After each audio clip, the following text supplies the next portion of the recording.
Good afternoon, ladies and gentlemen. I'm delighted and pleased and honored to be with you.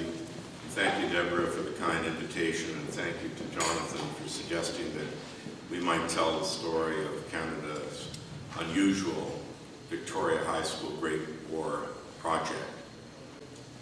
You're looking at something that you possibly have never seen before. It's a banner with over 500 maple leaves on it. There are different colors.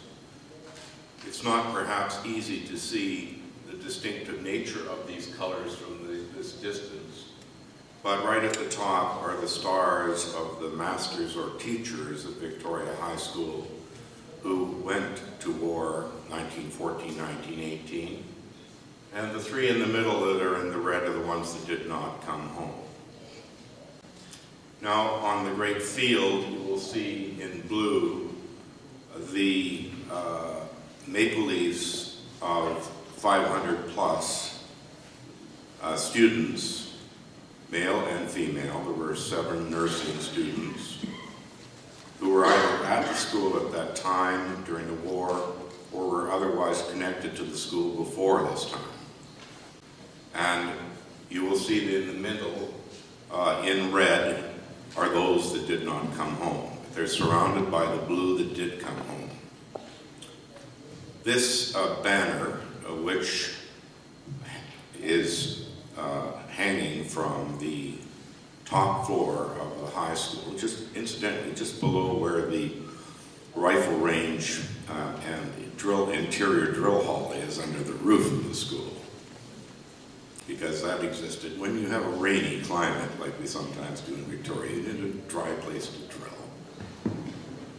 That banner was first lowered from that window on the 3rd floor of the east side of Victoria High School in 1919.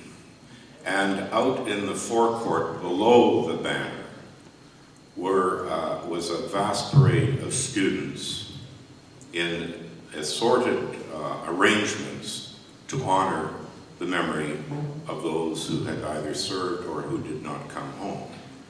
And among the people in that famous photograph, which I'm not going to show you, but it'll be in the book and it will be on the website, are my father and my mother. So this is a personal association to me. Not only is this my parents' school, but it's my school, my sister's school, my uncle and my aunts. And not only am I a graduate of this school, but I'm a former teacher of the school. And now I'm the head of the Alumni Association that's got this Great War project going. And I might say that not all alumni associations are willing to put money into Great War projects. Maybe it should be left to the city to do. Maybe it should be left to the province to do. Maybe it should be left to Ottawa to do. And when you bring forth a project like this to your colleagues sitting around the table who are debating the questions of whether or not they should put up money for a new PA system or help with the renovation of the track, the memorial track, or do other projects of this sort, you have to bring forth the argument of the value of commemoration. Now, this particular showing of this wonderful banner is from 2 years ago, and then again on Remembrance Day 2012 we flew it again and lowered it again from the very same place it had been in 1919. So for the last 2 years it has been on display. In the intervening period from 1919 to 2011, this banner was in the vaults of the archives of the school. And when it was discovered, people said, well, what is this? What kind of a memorial is this? Why have they put the maple leaves in blue and red in this great field? Well, it's an example of the collective conscience of the school at that time to honor those who were there and went forward to the war. Now let's go to the other slides, please.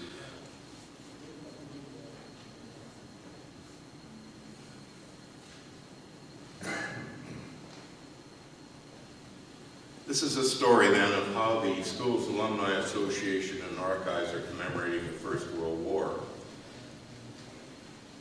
The school has an important history. It was founded in 1876. It's the oldest Canadian high school west of Winnipeg. In the year 1902, Victoria College and High School was linked to McGill University, which is now the forerunner of the University of Victoria. So it was a combined collegiate and high school and college. The building itself dates from 1914, one that you saw recently. It's the fourth to house the school in succession. Distinguished alumni of the school include Emily Carr, Bruce Hutchison, Henry Angus, the historian. Hutchison is the journalist. Roy Daniels, the poet and English critic. Bill Reed, the broadcaster and artist. Maria Tippett, our famed biography, and Richard Hunt, Cogwheel's artist. Victoria High School Archives was founded about the year 1976 when we were commemorating the centenary of the school. And that's when we gathered all the information together, and that's when we started becoming very serious about preserving its records. Very few high schools in Canada have archives. The population of Victoria in 1914 was approximately 50,000, making it the 12th largest city in Canada. It was mainly of English and Scottish families directly from the British Isles, with small First Nations, Chinese, and Japanese numbers. The Ontario component of the province's population was small, but had influenced the politics of the province. Close educational ties with McGill University have been established, as I've explained. Arthur Curry was a teacher at the feeder school, Boys Central School. I don't know whether he had a university degree. I think not. Otherwise, he might have been in the high school and collegiate, and that was why he was in the central feeder school. Victoria is the seat of the provincial government. It's also prominent in shipping commerce, a little second to Vancouver.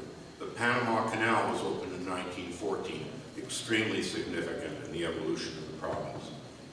The nursing training hospitals existed in Victoria, the Jubilee Hospital and the Victoria General Hospital.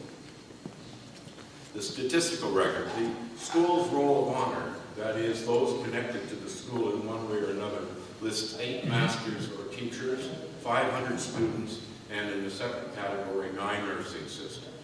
The school's war memorial lists 3 teachers and 92 students who died in France and Flanders.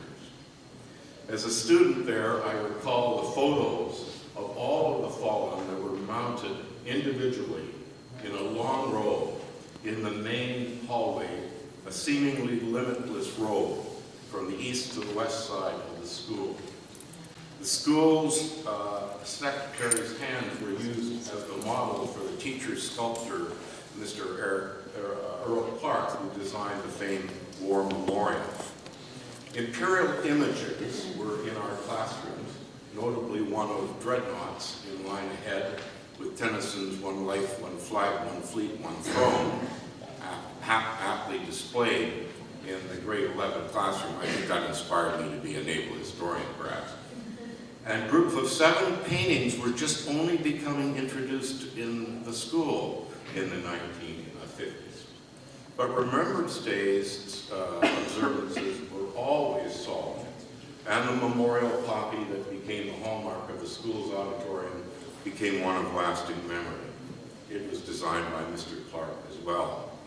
In a school, you have to generate the funds yourself for the memorialization. That won't come from the city, and it certainly won't come from the school board. So what I'm talking about is internal memorialization by the school itself. Tragedy struck these famed trees in the year 2011. These trees were planted in April of 1917 at the time of the Battle of Vimy Ridge. But they commemorate, there were 14 of them, they commemorate essentially the Second Battle of Ypres, which was the great tragedy. And ladies and gentlemen, I'm reminded of this central fact. We now know the end result of that war. We now know the total casualties. We now have all the lists, and we now have all the names. But this memorial tree avenue was put up before we knew that the war could be won. And indeed, there was some great doubt that it would not be won. So all of a sudden, in 1917, in commemoration of the second battle, of the second anniversary of the Second Battle of Ypres, the Canadian Women's Club, the precursor of the IODE, the Red Cross associations, various community groups, and patriotic funds decided it was time to commemorate those who had already fallen, not waiting, you follow me, until the end of the war. When a new wing, a technical wing, was put on the back of the school, right along that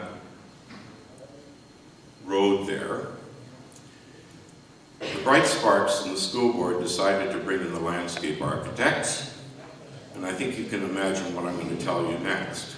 The landscape architect said, well, this is quite old-fashioned in the way of landscape. We're going to put in a much better approach to this because the new school wing deserves far better than that.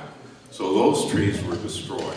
Those silver maples, which had been planted in April 1917, were incinerated and cut up. It was done without very little discussion in the city, although the school board claims that it was widely discussed, but there was a hue and cry.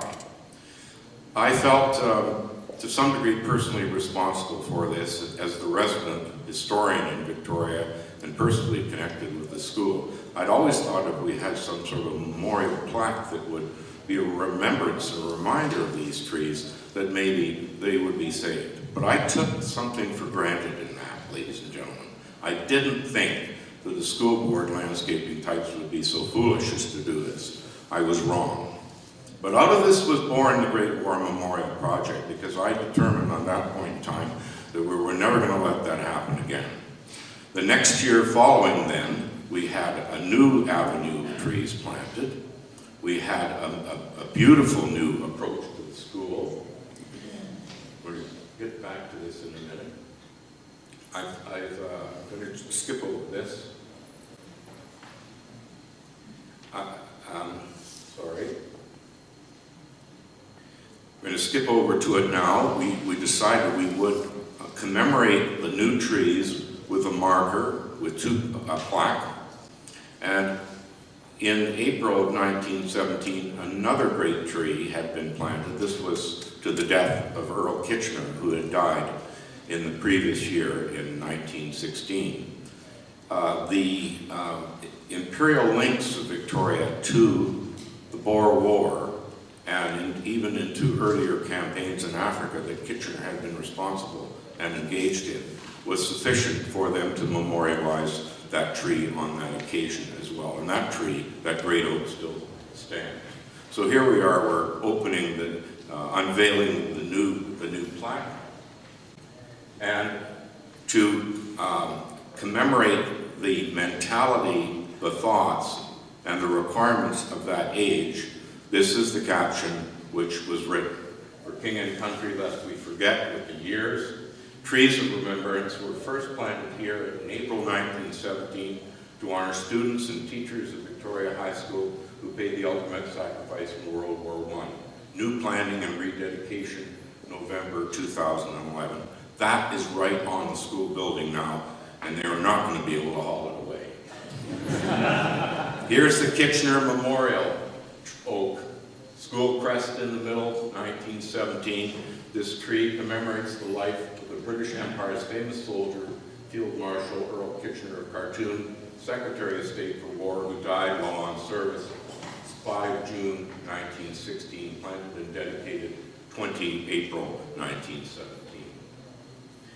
In conclusion, the project is now going forward, not only to maintain these trees and to make sure that they're not taken down again, but to forward the list of the 500 plus persons who are on that famed banner, to run down their individual histories also to run down their individual obituaries and to determine the locations of their burial and to make sure that we have photographs of those burial markers.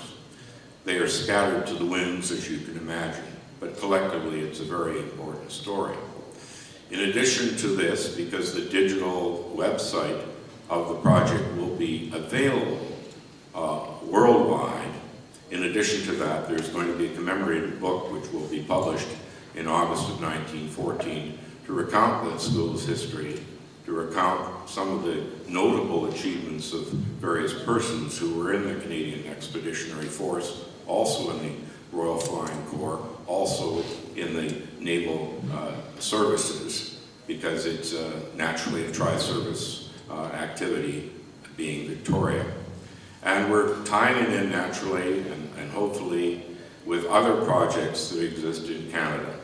And first and foremost is the CEF 100 project, because we're giving advice and we're getting the lessons and the experiences out to other schools who've got memorial trees and memorial projects and memorials that need to be remembered, so that the fate that happened to our original trees is not replicated in other locations. So we're standing by as a resource to help everybody else. But we're very fortunate that we've got this great school archive. We're the only one in the city of Victoria among the high schools that has such a reservoir of material. And given the fact that the school is so old by British Columbia standards at least, it's natural that people are coming to us for information and advice, and we're very happy to be able to supply it on demand. So I would like to thank Yvonne Van Restenveld, who's with us today. She's the researcher and editor on this project. John Azar, who is with us today from CEF 100, the Western Front Association, Pacific Coast Branch, Alan McLeod, photographer, Brian R.D. Smith, Debbie Blackie of the archives team, Principal Randy Falls, who's got behind us. You need a principal to get behind a project like this. Charles Mayer, formerly of Veterans Affairs, the Victoria High School Alumni Association, and members of the VHS War Project, staff and students of the high school. Thank you very much.